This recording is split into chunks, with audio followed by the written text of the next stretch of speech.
নমস্কার, আমি টুম্পা। আমাদের সম্মানীয় মুখ্যমন্ত্রী, জনদরদি মুখ্যমন্ত্রী মমতা বন্দ্যোপাধ্যায় এবারে নিজের প্রকল্পে নিজেই বিপদে পড়তে চলেছেন। বিশাল বড় একটা পর্দা ফাঁস হতে চলেছে, যেই পর্দা কিনা ফাঁস করবে বাংলার জনগণ।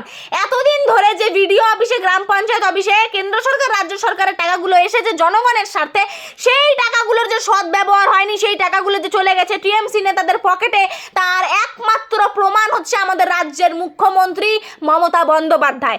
তার কারণ, যদি সেই টাকার সদ্ব্যবহার হতো তাহলে তো মাননীয়াকে পার বুথ ওয়াইজ 10 লক্ষ করে টাকা দিতে হতো না।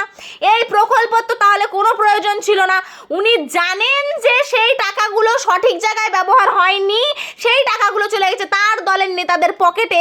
তাই তো বলি, আমাদের এখানকার নেতারা আমি দেখি এখানে বসে আড্ডা মারে, ওখানে বসে আড্ডা মারে, পারলে একে ধমকি দেয়, সে তাকে ধমকি দেয়, আর কোনো কাজই করে না। তাহলে এত বড় বড় বিল্ডিং এরা বানায় এটা কি করে?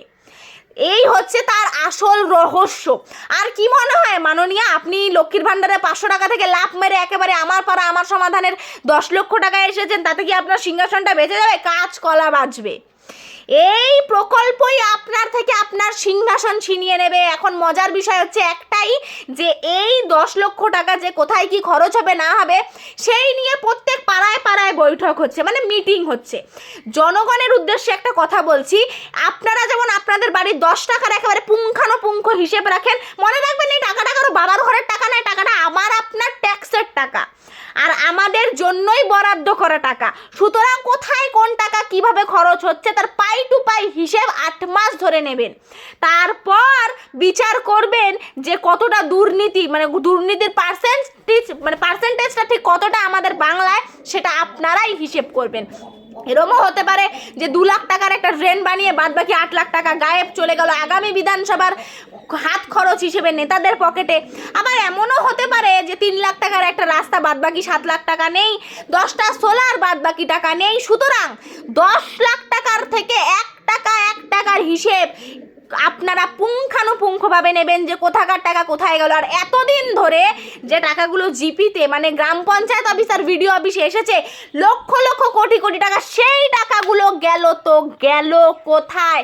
এটা আপনারা প্রশ্ন করবেন যখন সেই মিটিংয়ে নেতারা আসবে। যদি এই টাকাগুলো জায়গা মতো কাজে লাগতো তাহলে তো এই 10 লক্ষ টাকা আমার পাড়া আমার সমাধানের কোনো প্রয়োজন ছিল না। আর জনগণের উদ্দেশ্যে একটা কথা আবারও বলছি, এই 10 লক্ষ টাকার পাই টু পাই হিসেব আপনারা সেই নেতাদের থেকে নিয়ে নেবেন। খাতা বানান, ডায়েরি বানান। এই টাকা কারো বাবার ঘরের টাকা না, আমার আপনার ট্যাক্সের টাকা। 1 টাকা যেন এদিক ওদিক না হয়। পাই টু পাই হিসেব তাদের থেকে শুনে খাতায় নোট ডাউন করে রাখবেন।